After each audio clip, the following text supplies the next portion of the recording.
Hello বন্ধুরা, তোমরা সব কেমন আছো? আসলে সবাই ভালো আছো, আমিও ভালো আছি। আজকে আমাদের আবার রবিবার সেই ব্লগ শুরু হলো। তো বন্ধুরা, আমরা এসছি একটা কোথায় যেন, ইদিলপুর, কিন্তু মাঝ বরাবর এটা হচ্ছে আমাদের দামোদর যে নদী আছে তার মাঝ বরাবর চর আছে, সেই চরের মধ্যে আমরা এসছি। তো বন্ধুরা, এই চরের মধ্যে এসছি, চারিদিকে কিন্তু শুধু বালি আর বালি। তো বালির মধ্যে থেকে কি বলবো তোমাদের, এত বিরক্ত লাগছে না, শুধু মানে যাই করছি বালি হয়ে যাচ্ছে, যেখানেই যাচ্ছি সেখানেই বালি। মাটির বলে কোনো কিছু এখানে সব কিছু পাচ্ছি না। তো আমি আর সুমনেন্দু এসছি, আজ এখন বাজছে প্রায় 5টার কাছাকাছি। তো এসছি এখানে, কিন্তু যে মরশুমটা ছিল এবং যে আবহাওয়াটা খুব সুন্দর লাগছে, চারিদিকে তো গরম, সে গরমের মাঝে আমরা এসছি। এখানেও কিন্তু গরম আছে, কিন্তু গরম থাকলে কি হবে, এখানে যে হাওয়াটা চালাচ্ছে, হাওয়াটার জন্য এখানে কিন্তু ভালোই লাগছে, ঠান্ডা লাগছে এবং ঘুমও চলে আসছে। আর সুমনিন্দু দেখেছো, ও আবার চোখের চশমা লাগিয়ে একদম একাকার। তো গাইস, কেমন আছো তোমরা এই গরমের মধ্যে? আশা করছি সব ভালো আছো। এই তো আমরা চলে এসেছি এই যে এইদিকে ঘুরছি এইদিক ওদিক। তো গাইস, তোমরা কি করছো বলো? এই গরমে কেমন আছো তোমরা? এসিতে বসে আছো কি তোমরা? আর তো এসি নেই গাইস, আমরা গরিব গরিব গরিব গরিব গাইস, কি করব? এখন এই যে এটা খুব ভালো দৃশ্য, স্বীকার করতে পারেন। দাঁড়ান একবার গাইস। হ্যাঁ, এটা নদীর পাড়, একবারে বাম্পার লাগছে যে জায়গাটা, কি বলবো গাইস, একবারে খুব সুন্দর একটা জায়গা। বিকালবেলায় সানডেতে বা টাইম স্পেন্ড করার জন্য খুব ভালো জায়গা একটা। আর ব্যাপারটা হচ্ছে যে আমরা এদিকে ঘুরতে ঘুরতে চলে এলাম, কারণ এখানে একটা ব্রিজ ছিল যেটা হয়েছে নতুন, সেইটা থেকে আমরা ক্রস করে এলাম। একটা কাঠের ব্রিজ, গাড়ি চালাতে খুব ভয় লাগছিল গাইস, কী করবো মনে হচ্ছিল। আর এমন একটা জায়গা, দুদিকে দুটো কাঠের ইয়ে আর মাঝখানটা গ্যাপ, যদি একটু 19-20 হয়ে যেত তাহলে আমরা পড়ে যেতাম। তো কী করবো গাইস, কিছু করার নেই। এই যে রুস্তম দা এতক্ষণ বললো আমাদের ব্লগটা কি বোরিং লাগছে গাইস। আর যদি বোরিং লেগে থাকে তাহলে কী করতে পারি আমরা বলুন, আমরা তো বলছি কী করতে হবে, মানে কী করতে পারি আমরা। আর এই যে রুস্তম দা, আমি আবার উল্টোপাল্টা করে দিচ্ছি গাইস, কী করবো। তো গাইস কি বলবো, গরম, প্রচুর গরম হয়েছে। কিন্তু এই গরমের জন্য কিন্তু আপনাদেরকে বলি যে গাছপালা লাগাতে হবে, কিন্তু গাছপালা আমাদের নেই, যার জন্য কি হচ্ছে, গরমটা অতিরিক্ত বেড়ে যাচ্ছে। যে আগে যেমন পরিবেশ ছিল কীরকম, যে সবুজে ভরা পরিবেশ, সেটা কিন্তু নেই, যার জন্য কী হচ্ছে, গরম অতিরিক্ত আরও বাড়ছে। আর বৃষ্টিও হচ্ছে না, বৃষ্টিটা হলেও তবু মানুষের একটু শান্তি থাকতো, না একটু ঠান্ডা ঠান্ডা লাগছে, ভালো লাগবে, কিন্তু সেটাও করতে পারছে না। আর আপনারা তো কিছু কিছু মানুষ আছে যারা এসি কিনে নিয়েছে, এসি কিনে ঠান্ডার মধ্যে আছে, তাদের বিন্দাস চলছে, কিন্তু আমাদের বিন্দাস তো চলবে না, না, আমরা সে গরমের মধ্যেই রয়েছি। তো এর আগের যে সমস্ত ভিডিওগুলো তুলেছিলাম সেগুলো কিন্তু এই আপনার হচ্ছে দামোদর নদীর মধ্যেই এসেছিলাম, সেখানে তুলেছিলাম, কিন্তু সেগুলো হচ্ছে পাড়ের মধ্যে তুলেছিলাম। কিন্তু পাড়ের মধ্যে থাকলে কী হবে, এখন যেটা আমরা এসেছি কিন্তু একদম পুরো মাঝ বরাবর, কিন্তু চারিদিকটা বালি বলে সেই জন্য কী হয়েছে, এখানে চর পড়ে গেছে। এই চরের জন্য আমরা এখানে আসতে পেরেছি, নাহলে আমরা আসতে পারতাম না। তো বন্ধুরা, কেমন লাগছে? গরমে তো বাম্পার লাগছে, একদম ফাটিয়ে দিচ্ছে সব গরমে। ঠান্ডা হলে তো আরও ফাটিয়ে দিত, কিন্তু গরমের জন্য ফেটে যাচ্ছে। গাইস, রুস্তম দা ওই মিনিং কী সব বলে দিচ্ছে গাইস, একদম এগুলো ভুল, কাট করে দেবো। ফেটে যাচ্ছে মানে আমাদের শরীরের চামড়া ফেটে যাচ্ছে গাইস, একদম উল্টো পাল্টা ভাববেন না। তো গাইস বলুন, কি করছেন আপনারা? সানডেতে কি চিকেন খেলেন? সানডেতে চিকেন হয়, এই চিকেনটাকে খেলেন আপনারা? হ্যাঁ, কীভাবে এনজয় করছেন? চিকেন চিকেন সব বেরিয়ে যাচ্ছে চিকেন। এই গরমে চিকেন খাও দুষ্কর।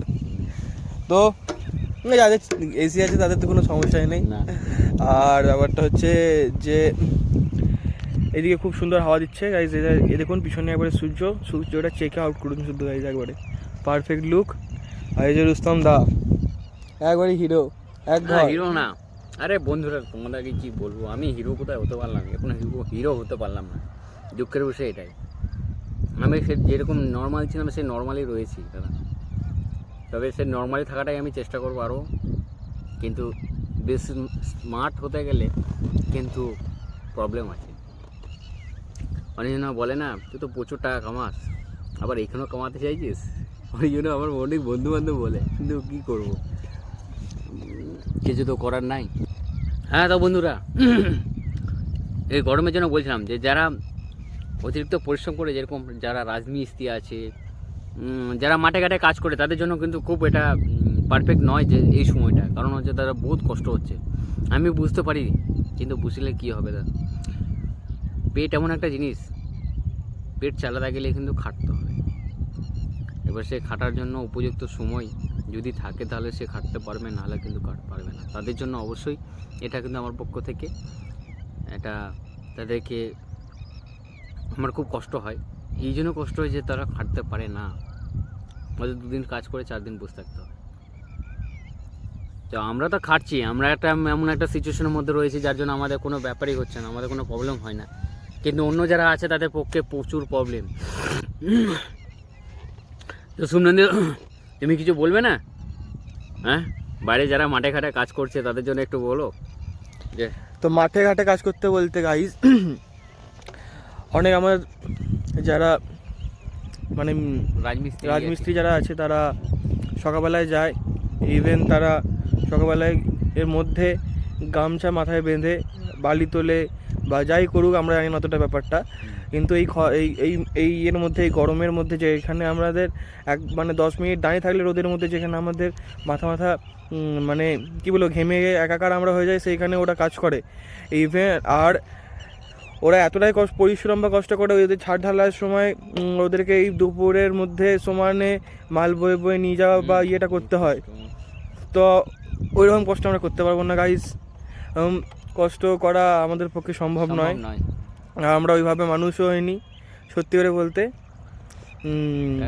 আর আমাদের অত ইয়েও নেই, তাই আমরা আজকে এখানে কোনো নাথিং মানে কোনো ইয়ে নেই বলে মনে হচ্ছে যে কোনো ট্যালেন্ট নেই বলে আমরা এই ট্যালেন্টটা, মানে এটা ট্যালেন্ট নয়, এই জন্য আমরা এখানে আজকে ভ্লগ করছি। তো সত্যি খুব খারাপ লাগে যারা ভ্যান চালায় বা যাদের ইয়ে আছে বা কাজ করে, খুবই কষ্ট করে তাদের ইয়ে করতে হয়। তারা এই রোদের মধ্যে ভ্যান টেনে নিয়ে যায় বা অনেক কিছু করে, তারা প্রচুর প্রচুর প্রচুর পরিশ্রম করে, সেটা দেখে আমাদেরও খুব কষ্ট হয়।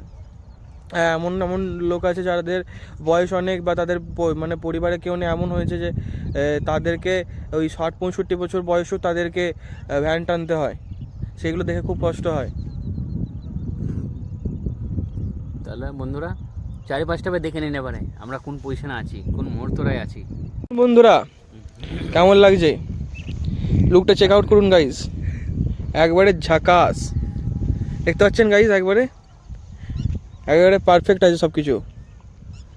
এইখানে বসলে কিছুক্ষণ দাঁড়ালে সবার মন শান্তি হয়ে যাবে। ফুরফুর করে হাওয়া দিচ্ছে চারিদিকটা, একবারে বালিতে ফুরফুর করে হাওয়া দিচ্ছে, বুঝলেন তো, ফুরফুরকে হাওয়া দিচ্ছে, ফুরফুরে হাওয়া। তো আপনাদের ফুরফুরে হাওয়া খেয়ে আপনাদের ফুরফুরে মনটা হয়ে যাবে, ফুরফুরে মন। হ্যাঁ, কাজের চাপে আপনাদের সারাদিন ইয়ে করতে হয়, ব্যস্ত থাকতে হয় বা কাজের মধ্যে দিয়ে থাকতে হয়, সানডেতে এখানে আসতে পারেন। হ্যাঁ, এখানটায় টাইম স্পেন্ড করে টাইমটা এনজয় করতে পারেন। ঠিক আছে গাইজ, দেখা যাক আর কোন দিকে যাওয়া যায়। আজকের জন্য এই পর্যন্তই, আবার দেখা হবে পরের সানডে। আর ভিডিও যদি ভালো লেগে থাকে অবশ্যই লাইক, শেয়ার, সাবস্ক্রাইব করে দেবেন। সবাই ভালো থাকবেন এই ঘরের মধ্যে, টাটা।